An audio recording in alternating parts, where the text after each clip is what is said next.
Good morning students, welcome to this virtual class. और आज की इस वर्चुअल क्लास में हम स्टडी करने वाले हैं पावर को। आपको पता है इस चैप्टर का नाम क्या है? Work, energy and power. Work, energy को हम डिस्कस कर चुके हैं। आज हम पढ़ने वाले हैं इस चैप्टर के last part, that is power को।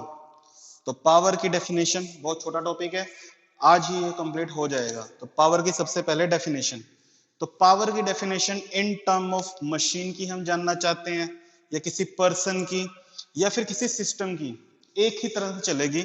Power of a machine, person और system is defined as the rate of doing work.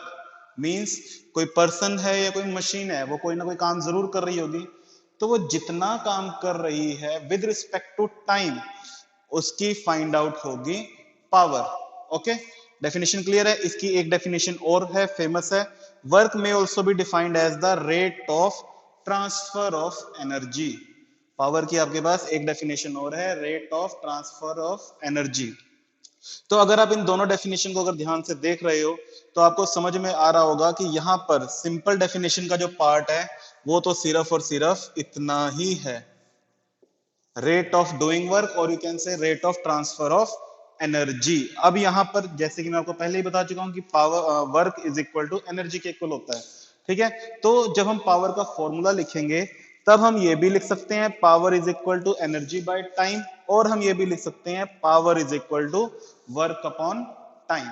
ठीक है, क्यों? क्योंकि वर्क और एनर्जी इक्वल होते हैं, इनकी एसआई यूनिट भी आपके पास इक्वल होती है, तो पावर का फॉर्मूला ये भी बन जाएगा और पावर का फॉर्मूला आपके पास ये भी बन जाएगा।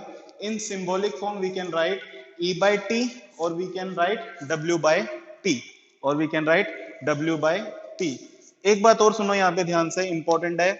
एनर्जी यहां पर अगर आपके पास काइनेटिक एनर्जी है, सिर्फ काइनेटिक एनर्जी है, तो kinetic energy divided by time भी चल जाएगा। पोटेंशियल एनर्जी है तो potential energy divided by time भी आपका ये फॉर्मूला बन जाता है। इस बात का आपने ध्यान रखना है कि सिर्फ एनर्जी का मतलब है पोटेंशियल एनर्जी भी हो सकती है, काइनेटिक एनर्जी भी हो सकती है, दोनों का सम मैकेनिकल एनर्जी भी हो सकती है। तो डेफिनेशन आपको क्लियर होगी, फॉर्मूला आपको क्लियर हो गया। एक टर्म और है हमारे पास, एवरेज पावर। एवरेज पावर कुछ भी नहीं है, बिल्कुल सिंपल है। टोटल, जैसे पावर का फॉर्मूला क्या होता है? वर्क अपॉन टाइम, और you can say energy upon time. तो एवरेज पावर का फॉर्मूला बन जाएगा total work done upon total time, और you can say total energy by total time. Okay, फिर बात आती है SI unit of power. SI unit of power, या किसी भी क्वांटिटी की अगर हमें एसआई यूनिट फाइंड आउट करनी है, तो वो डिपेंड करती है फॉर्मूले पर। पावर का फॉर्मूला क्या है? W by T. W की एसआई यूनिट यानी कि वर्क की एसआई यूनिट होती है जूल, टाइम की एसआई यूनिट होती है सेकंड, तो पावर की एसआई यूनिट आपके पास बन जाती है जूल पर सेकंड, और जूल पर सेकंड को कंबाइन हम बोलते हैं वॉट, WA और इसका सिंबल है कैपिटल W। ओके, तो पावर की एसआई यूनिट आपके पास क्या बन जाएगी? सीधा कैपिटल W। ओके, फिर एक बहुत इंपॉर्टेंट बात आपके सामने आती है, that is definition. Definition of power या SI unit of power. Define SI unit of power, ये आपने लगभग सभी की याद होनी चाहिए आपको।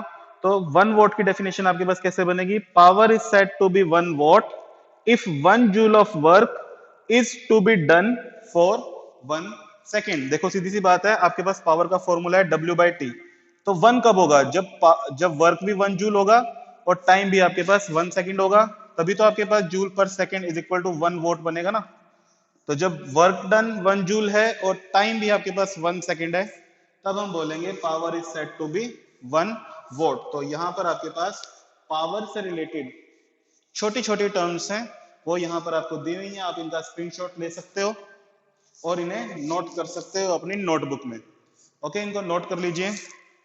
जो भी एक्स्ट्रा पार्ट है वो मैं रब कर देता हूँ। एक्स्ट्रा पार्ट मैंने बाद में ये लिखा था, इसको रब कर देता हूँ, और एक्स्ट्रा पार्ट ये एरोज हैं, इनको भी मैं हटा देता हूँ ताकि ये मैसी ना हो जाए आपके लिए। ठीक है, यहां तक आप स्क्रीनशॉट ले सकते हो। ठीक है, इसका स्क्रीनशॉट ले लीजिए, इसको नोट कर लीजिए। अब हम करते हैं इससे रिलेटेड न्यूमेरिकल्स।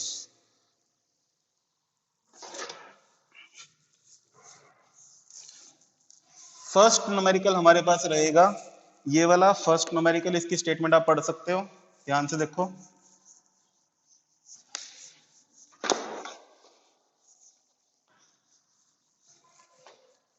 स्टेटमेंट आपके पास, a village women pulls a bucket full of water. एक विलेज लेडी है, वो क्या कर रही है, पानी की बकेट को पुल कर रही है। Having total mass of 12 kg।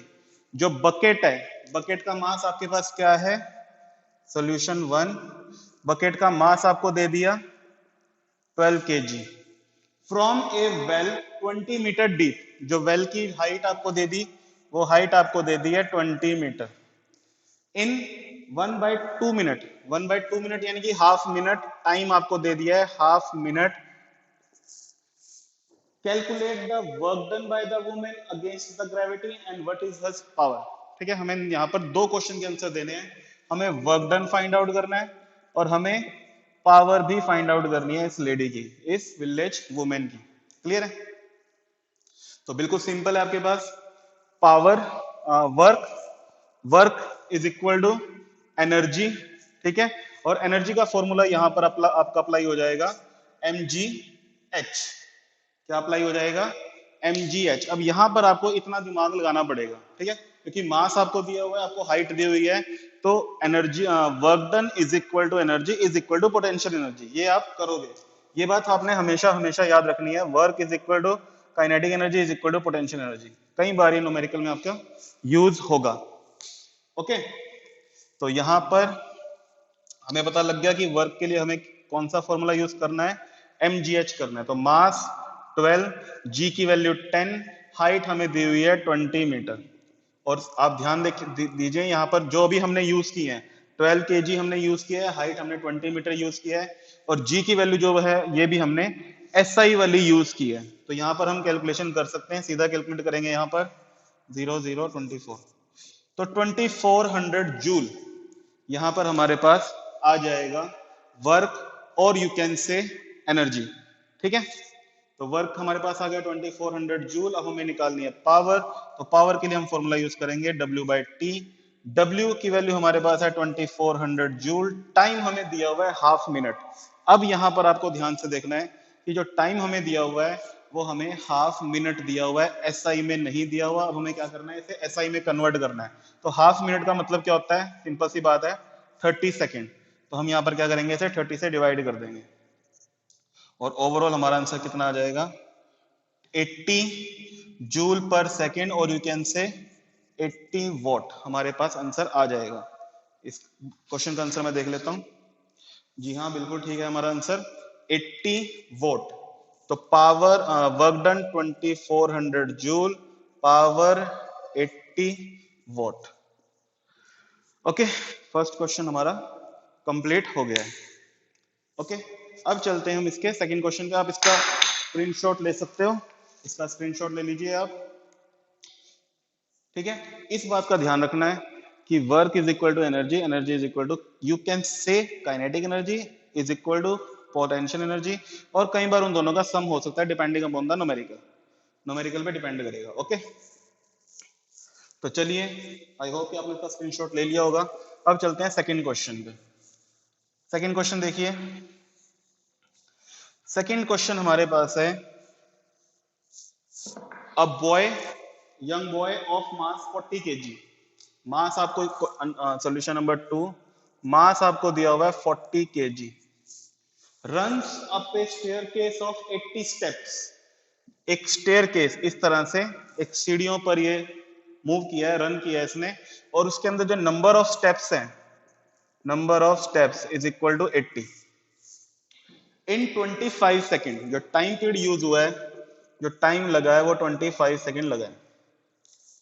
If the height of each step is 15 centimetre, हमें क्या दी हुई है, each step, height of one step is 15 centimetre, calculate his power. क्या करना है हमें, उस पर्सन की, इस बॉय की पावर कैलकुलेट करनी है, पावर। ओके, क्लियर है?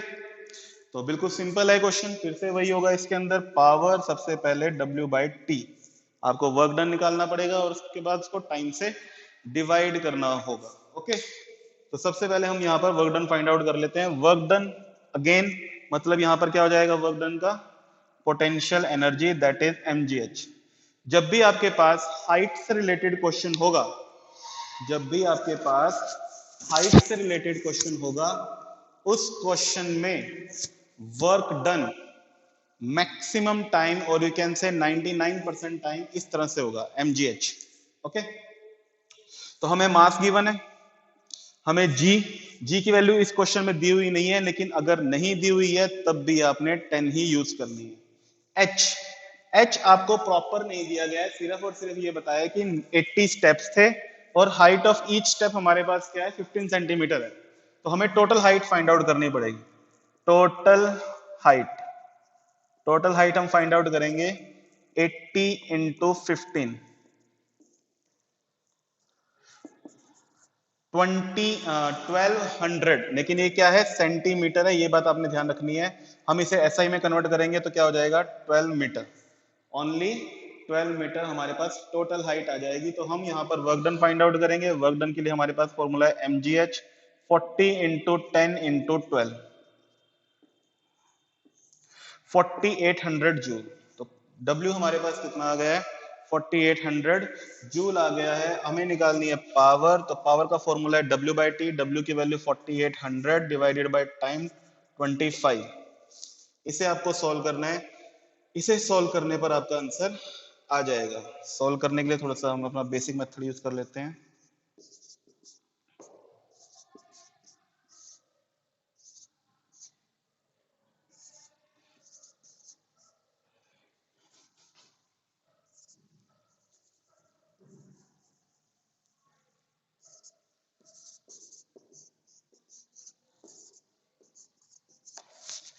वन 192 वॉट, इसका आंसर मैंने देख लिया है। इसका आंसर आपके पास यही है, power is equal to 192 watt. Okay, easy question था आपके पास। सिर्फ और सिर्फ ये ध्यान रखना है कि आपको जो पावर निकालनी है उसके लिए डाटा क्या दिया हुआ है। ओके, यहाँ पर जो हमें डाटा दिया हुआ था वो हाइट फॉर्म में दिया हुआ था, इसीलिए वर्क का फॉर्मूला F इंटू एस ना यूज करके हम ये वाला यूज करें। अगर आप वो भी देखोगे तो वो भी बिल्कुल सिंपल ही, देखो ये जो W का फॉर्मूला ये आपके पास बना है, तो W is equal to potential energy, ये भी हमने पोटेंशियल एनर्जी की डेरिवेशन में किया था, तो बिल्कुल सेम टू सेम ही चल रहा है, कोई कंफ्यूजन नहीं है यहाँ पर। बस आपने इस बात का ध्यान रखना है, इस बात का यूज हम पहले भी कर चुके हैं, आप शायद भूल रहे होंगे। लेकिन देखो पावर का W का फॉर्मूला क्या होता है F इंटू एस, F का फॉर्मूला क्या होता है M इंटू ए, लेकिन वर्टिकल मोशन में क्या हो जाता है G हो जाता है, तो mg और S आपका रिप्लेस हो जाता है H से। ठीक है, तो अगर आपको ये डाउट है कि W का फॉर्मूला mgh कैसे बना, तो ये भी आपको यहाँ पर पता है, ऑलरेडी आपको बताया हुआ है, लेकिन फिर भी आपका यहाँ पे रिपीट हो गया। बस आपने ये ध्यान देना है कि पावर के लिए हमें वर्क निकालना पड़ता है या एनर्जी निकालनी पड़ती है, उसके लिए क्या डाटा दिया हुआ है उस डाटा के अकॉर्डिंग उसे हमें सॉल्व करना है। तो आई होप कि आपने यहाँ पर स्क्रीनशॉट ले लिया होगा। अब मैं इसको रब कर देता हूं। अब हम चलते हैं इसके सेकंड पार्ट पे। सेकंड पार्ट हमारे पास थ्योरेटिकल एक छोटी सी बात है, वो भी देख लेते हैं यहाँ पर। व्हाट इज द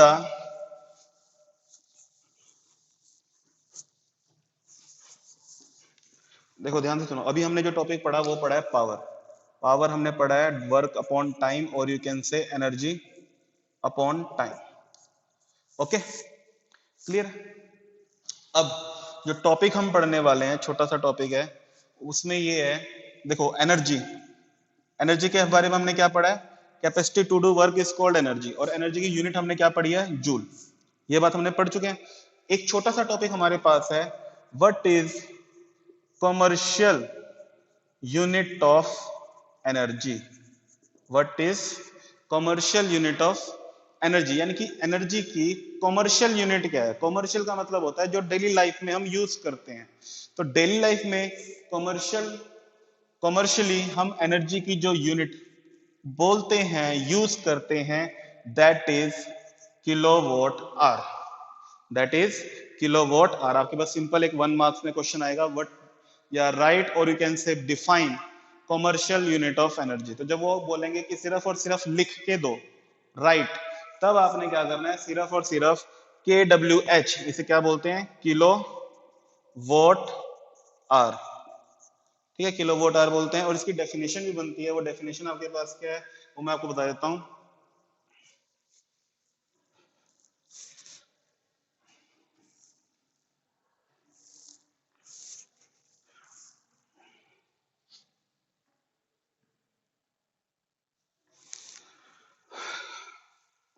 जब आपको लिखना होगा तो सिंपल आप लिखोगे किलोवाट आर, और जब आपको डेफिनेशन देनी होगी तब आपको डेफिनेशन देनी है kilowatt are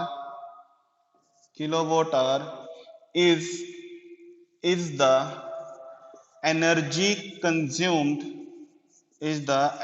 consumed by a machine, और बाय अ मशीन ही लिख लेते हैं, by a machine of power 1 kilowatt in 1 hour, in 1 hour. तो ये आपके पास होगी। अगर आपसे क्वेश्चन पूछा जाता है सिर्फ और सिर्फ कॉमर्शियल यूनिट ऑफ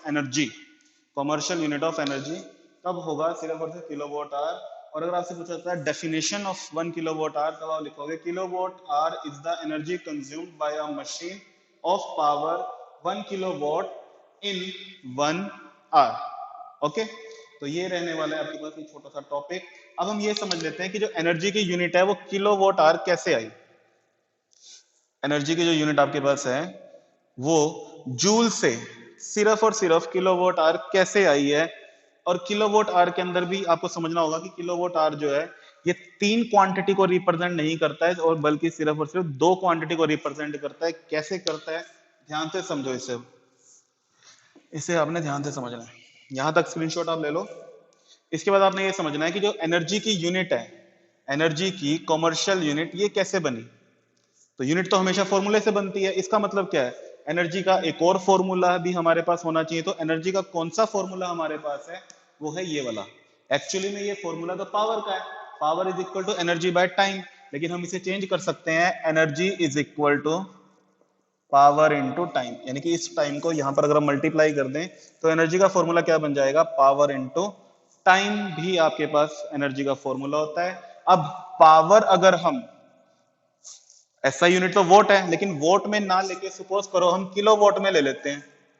जैसे मास होता है, मास को हमने ग्राम में ना लेके किलोग्राम में ले लिया। बिल्कुल वही है कि पावर की ऐसा यूनिट हमारे पास वोट है, लेकिन अगर हम पावर को वोट में ना लेके किलो वोट में ले लें, और टाइम की यूनिट ऐसा यूनिट सेकंड ना लेकर बल्कि आवर्स ले लें, आवर्स, तो दोनों को कंबाइन करके क्या बनेगा, किलोवाट आवर बनेगा। तो आई होप कि आपको यहां पर समझ में आ गया होगा कि एनर्जी की यूनिट, कॉमर्शियल यूनिट, ये बात ध्यान रखनी है आपने, एनर्जी की कॉमर्शियल यूनिट किलोवाट आवर होती है। कैसे होती है, इस तरह से होती है। और इसकी डेफिनेशन क्या बनेगी वो भी मैंने आपको यहाँ पे लिखवा दी है, आपको नोट करवा दिया। आप ये सारा का सारा पार्ट यहाँ पे नोट कर लीजिए, ठीक है, इसका स्क्रीनशॉट ले लीजिए। ओके, अब एक छोटी सी बात, एक छोटा सा बहुत इंपॉर्टेंट क्वेश्चन जो यहां पर बनता है वो ये बनता है, ध्यान से देखो। हमें पता है एनर्जी की यूनिट जूल भी होती है। कौन सी होती है, एसआई यूनिट होती है। और एनर्जी की यूनिट किलोवाट आवर भी होती है। कौन सी होती है, कॉमर्शियल यूनिट होती है। इसका मतलब क्या है, इसका मतलब यह है कि इन दोनों के बीच में कोई ना कोई रिलेशनशिप जरूर होगा, और वही रिलेशनशिप हमें फाइंड आउट करना है। तो एक बहुत इंपॉर्टेंट क्वेश्चन आपके पास आता है, convert kilowatt hour into joule, और you can say 1 kilowatt hour is equal to how many joule. इस तरह से आपके पास एक क्वेश्चन आता है, बहुत इंपॉर्टेंट है, आपको पता होना चाहिए कि इस क्वेश्चन को हमें कैसे सॉल्व करना है। तो इस क्वेश्चन को कैसे सॉल्व करेंगे, ध्यान से देखो। जो स्टेप मैं फॉलो कर रहा हूं आपने भी बिल्कुल वही स्टेप फॉलो करने हैं। सबसे पहले आप लिखोगे 1 किलोवाट आवर। इस 1 किलोवाट आवर के अंडरलाइन करोगे, आवर्स के अंडरलाइन करोगे। 1 किलोवाट को लिखोगे 1000 वोट। 1 किलोवाट को आप क्या लिखोगे, 1000 वोट। जैसे 1 kilogram is equal to 1000 gram, तो आप लिखोगे 1 kilowatt is equal to 1000 watt. और आवर्स को आप लिखोगे 3600 सेकेंड।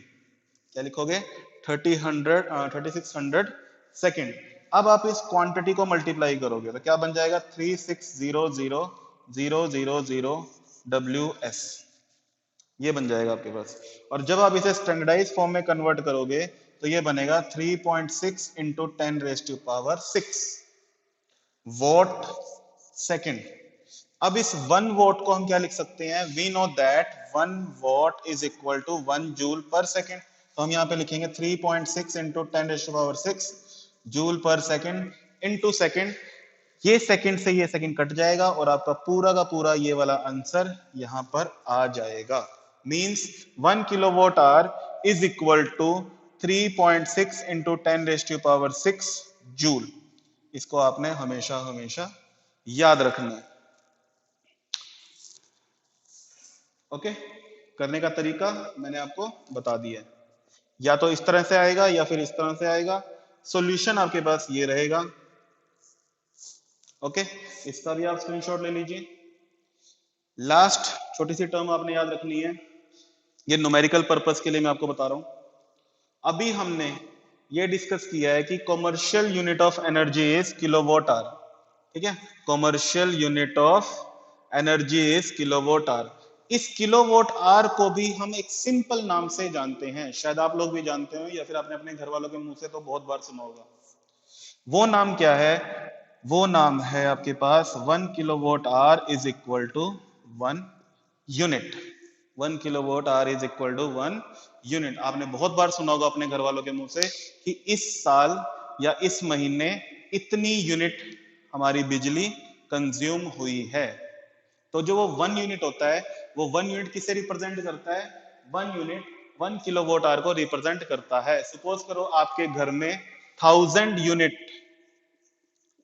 इलेक्ट्रिसिटी कंज्यूम हुई है, इसका मतलब क्या है कि आपके घर में 1000 किलोवाट आवर एनर्जी को कंज्यूम किया है। और आप इस 1000 को चेक भी कर सकते हो। कैसे कर सकते हो, घर के सभी डिवाइसेस की पावर को चेक करो, जितने देर तक वो कंज्यूम होते हैं उन्हें चेक करो, और आप इस तरह से अपना टोटल जो बिल आपके पास आता है, जो बिल आपके पास आता है वो यूनिट के अकॉर्डिंग आता है, जितनी यूनिट एनर्जी आप कंज्यूम करते हो, तो उसे भी आप लोग चेक कर सकते हो, एस्टिमेट लगा सकते हो। ठीक है, तो ये सब था आपके पास आज का थ्योरेटिकल पॉइंट ऑफ व्यू से रहने वाला क्वेश्चन पार्ट।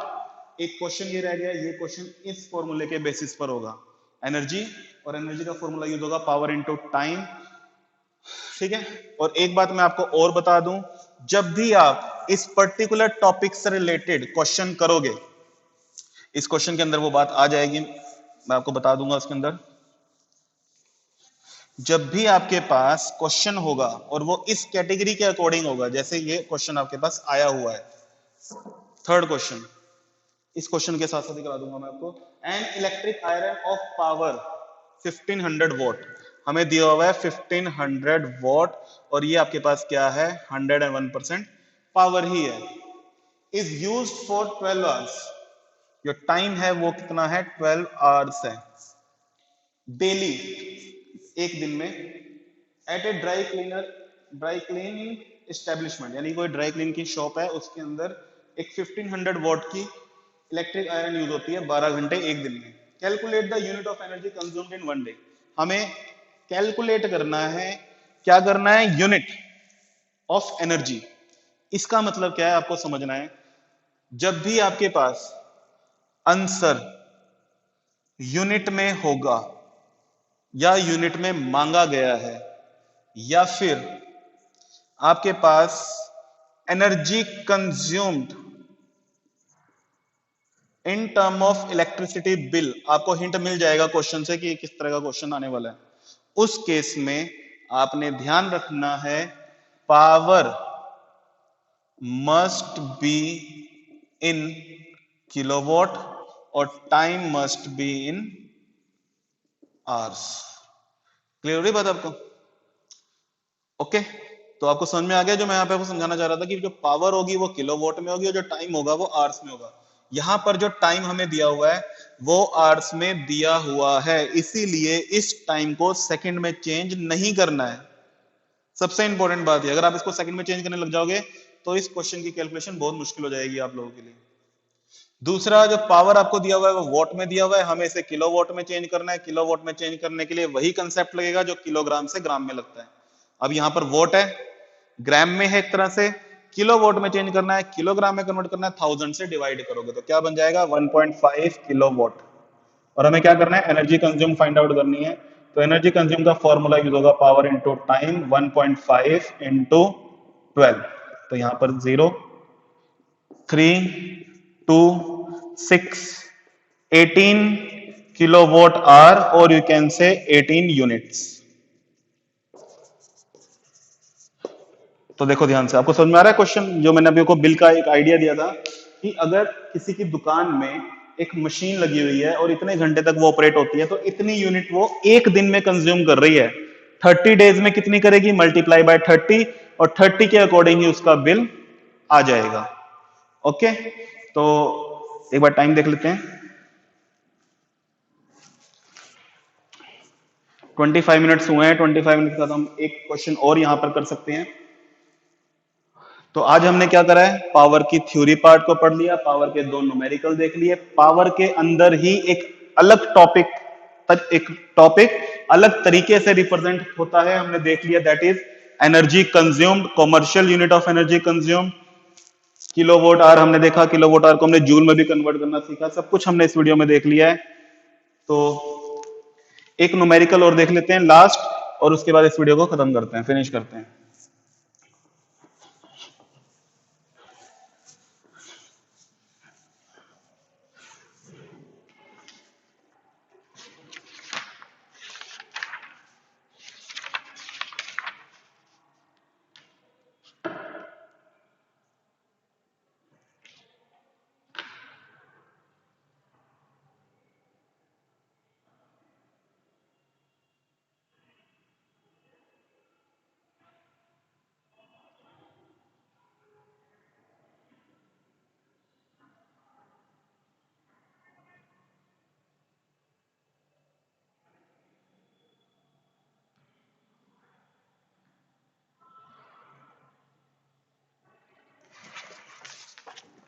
ये क्वेश्चन हम देख लेते हैं।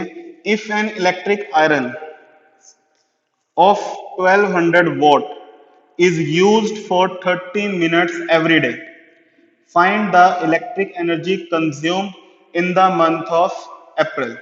ठीक है, तो ये क्वेश्चन मैं पूरा नहीं लिख रहा हूं, फिर इसका सिर्फ और सिर्फ सोल्यूशन, और आपको आइडिया हो जाएगा ये क्वेश्चन क्या रहने वाला है। सबसे पहले हमारे पास एक मशीन है जिसकी पावर है 1200 वोट। पावर हमारे पास कितनी है, 1200 वोट है। 30 minutes time, 30 minutes per day, एक दिन में ये 30 मिनट के लिए ऑपरेट की जाती है। हमें एनर्जी कंज्यूम्ड फाइंड आउट करनी है, energy consumed for the month of April, for the month of April. ठीक है, तो ये क्वेश्चन कैसे होगा ध्यान से देखो। एनर्जी कंज्यूम का फॉर्मूला होता है पावर इनटू टाइम। पावर हमारे पास वॉट में दी हुई है, हम इसे किलोवाट में चेंज कर लेंगे, 1.2 किलोवाट। तो पावर तो 1.2 सीधा यूज हो जाएगी। टाइम हमें नहीं दिया हुआ, टाइम हमें कैसे दिया ध्यान से देखो, 30 मिनट्स पर डे, एक दिन में 30 मिनट।